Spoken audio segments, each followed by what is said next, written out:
Bonjour et bienvenue à tous, c'est Nora pour une nouvelle séance de cartes oracle intemporelle. Cette fois-ci, on reprend les maîtres ascensionnés, les cartes divinatoires de Dorine Virtue. Donc voilà, il y a 6 cartes devant vous. Prenez le temps de choisir celle qui vous interpelle le plus, celle qui vous attire, vous fait un petit clin d'œil. Voilà, n'hésitez pas à vous abonner à la chaîne, à partager les vidéos et toujours en consultation. En direct ou par téléphone. Voilà, vous pouvez suivre le lien sur Facebook. Donc Enora Duquesnoy, Cartomancie. Et voilà, nous allons pouvoir commencer. Je pense que vous avez choisi votre carte. Donc là, les maîtres ascensionnés, donc je vais vous transmettre le message qui va avec, les significations. N'hésitez pas à les invoquer, justement.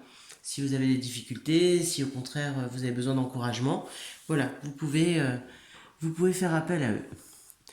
Donc la première, la confiance avec Vishnu. Donc là, on vous dit que vous n'avez rien à craindre, hein. S'il y a quelque chose qui vous préoccupe, n'ayez pas peur, il faut vraiment être sur la confiance.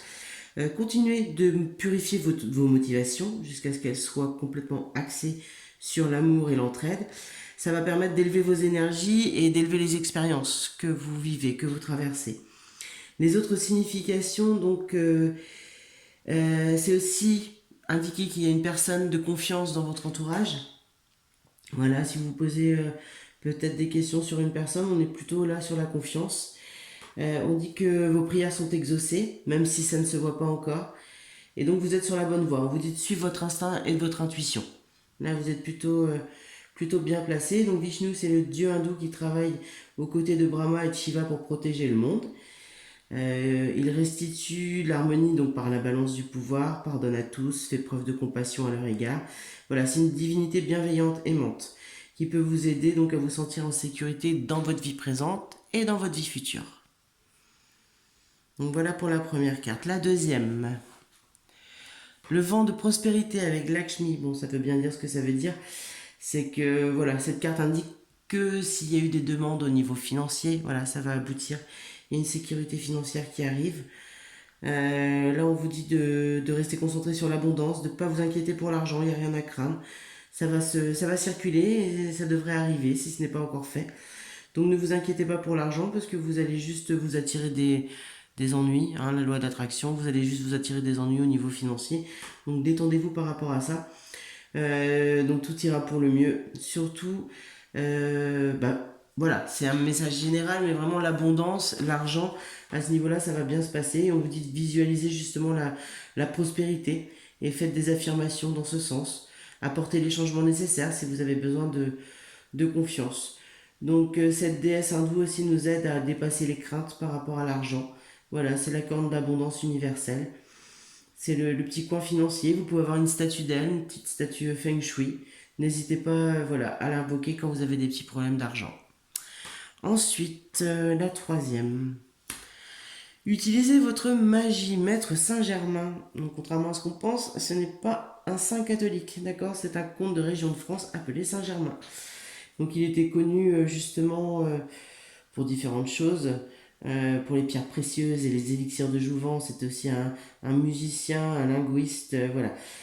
Il savait se faire apprécier. Le comte Saint-Germain aide les artisans de la lumière justement qui souhaitent œuvrer pour la paix dans le monde et instaurer aussi aussi bien l'intégrité que la sincérité dans les gouvernements et les organismes sociaux. Donc plutôt puissant, la lumière violette, la flamme violette. Donc là on vous dit que vous avez le pouvoir de résoudre la situation qui vous préoccupe. Donc cette carte représente les pouvoirs magiques auxquels vous n'avez pas recours actuellement. Après on peut prendre la magie au second degré, mais voilà les forces qui sont en vous. Vous avez déjà utilisé ces forces, cette magie par le passé, on vous demande de recommencer. Il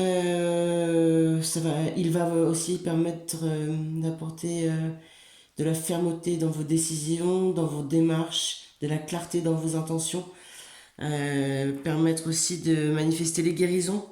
Voilà, ce que vous souhaitez voilà, peut se réaliser. Travaillez vraiment dans cette optique de visualisation et de foi. Donc les significations qui vont avec, c'est décider clairement ce qui est acceptable et ce qui ne l'est pas, car votre lucidité aura des effets immédiats. Donc continuez de croire en un dénouement heureux et étudier les principes de l'alchimie et de la manifestation. Donc vous pouvez vous pencher un petit peu aussi sur l'ésotérisme. Ensuite, retirez-vous dans la nature, l'homme vert. Bah, l'homme vert, on le voit un peu partout en Europe hein, et en Inde. On le retrouve aussi dans les églises anciennes. Voilà, c'est des peintures d'un homme, visage d'un homme orné de feuillage. On le considère comme le visage un peu de la nature, de la fertilité. Donc là, on vous dit que ça fait trop longtemps que vous êtes enfermé, vous avez besoin de prendre l'air, il faut aller dans la nature, mais il faut y aller seul. Ne vous dites pas vous promener en groupe, mais vous avez besoin de respirer l'air frais. C'est ça, la solitude, la nature, ça va vraiment vous apporter, ça va vous redonner de l'énergie, ça va vous donner une autre façon de voir les choses, vous permettre de faire le vide. Ouais, avoir des idées différentes. Ça devrait voilà, vous alléger l'esprit et vous permettre un petit peu de vous recycler. Donc les autres significations, donc c'est que votre besoin, votre désir de partir en vacances aussi est tout à fait légitime. Donc si vous avez envie de voyager ou de partir un petit peu, de faire un break, n'hésitez pas. Ça concerne aussi les questions de l'environnement, de la nature. Ça fait partie un petit peu de votre mission de vie. Donc gardez un œil sur l'environnement. Vous pouvez travailler les essences de fleurs, les cristaux, les médecines douces par les plantes, peu importe, tout ce qui peut entraîner aussi une guérison pour vous et pour les autres. Et vous pouvez également entrer en communication avec la nature, donc les animaux, les arbres, les fées, les esprits de la nature, quels qu'ils soient. N'hésitez pas, selon vos croyances, vous pouvez y aller. Ensuite, la cinquième, donc le pouvoir de la joie, Maitreya, le Bouddha rieur. Le Bouddha rieur, Seigneur Maitreya, voilà, il a différents noms, hein, c'est un Bouddha ventripotent, qu'on connaît tous, hein, on le trouve souvent dans les jardins, dans les maisons, c'est celui qui aime. Si vous avez besoin de joie, n'hésitez pas à lui frotter le ventre. Apparemment, ça aide à débloquer un petit peu l'énergie de la joie. Donc là, on vous dit que vous allez trouver ce que vous cherchez sur le chemin de la joie.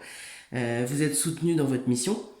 On vous dit de suivre la joie, de suivre la passion, que ce soit dans le rapport aux autres, dans le travail. Là où il y a la joie, eh ben, il y a le bon chemin. Voilà, vous arriverez à vos buts en suivant ce chemin-là.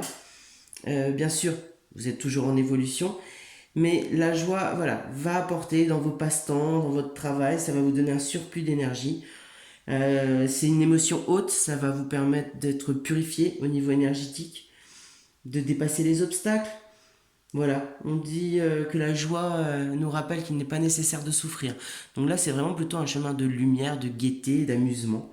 Donc les autres significations, c'est on vous conseille de rester positif, euh, d'être convaincu que vous pouvez manifester vos désirs et de faire en sorte qu'ils deviennent réalité. Voilà. Voyez l'humour dans la situation ou les situations qui vous incommodent, qui vous gênent. Et riez de bon cœur, abandonnez-vous aux passe-temps, aux passions qui vous procurent du plaisir. Et pour trouver votre mission de vie, voilà, si vous êtes en recherche, eh ben, allez là où vous avez de la joie. Et le dernier, Ganesh, qui dit oui. Donc là, si vous avez une question particulière en tête, c'est oui. Voilà. Toutes les portes sont grandes ouvertes et la voie est libre. Voilà, il n'y a pas d'obstacle. Tout ce qui a pu vous poser problème, voilà, disparaît. Ganesh, à la force d'écraser, de faire disparaître les obstacles, vous pouvez avancer, on vous dit de rester confiant, de rester heureux et que tout ira pour le mieux. Donc la réponse à la question est oui. C'est le moment opportun pour passer à l'action, apporter des changements, et vos prières ont été entendues. Elles vont être exaucées ou elles le sont. Et vous avez tout ce qui est nécessaire. Gardez la foi. Donc Ganesh, encore dieu hindou. On a eu beaucoup d'hindous aujourd'hui, hein, quand même 3 sur 6. C'est celui qui lève les obstacles. Voilà. Donc invoquez-le quand vous vous sentez bloqué, quand quelque chose coince. N'hésitez pas à l'invoquer. Voilà, merci Ganesh de dégager ma route, de libérer cet obstacle, de libérer la voie. Voilà, il ouvre la voie. On peut l'invoquer sans souci, au contraire. Il est aussi capable d'offrir un excellent soutien aux écrivains. Voilà, si vous avez envie d'écrire une petite passion artistique ou vous mettre à l'écriture, vous pouvez aussi l'invoquer en soutien. Donc voilà pour ce tirage, les 6 petites cartes. Donc voilà, n'hésitez pas à me donner votre avis, à poser des questions et éventuellement aussi s'il y a des thèmes en particulier que vous voulez aborder. Mais voilà, n'hésitez pas. Bonne journée à vous!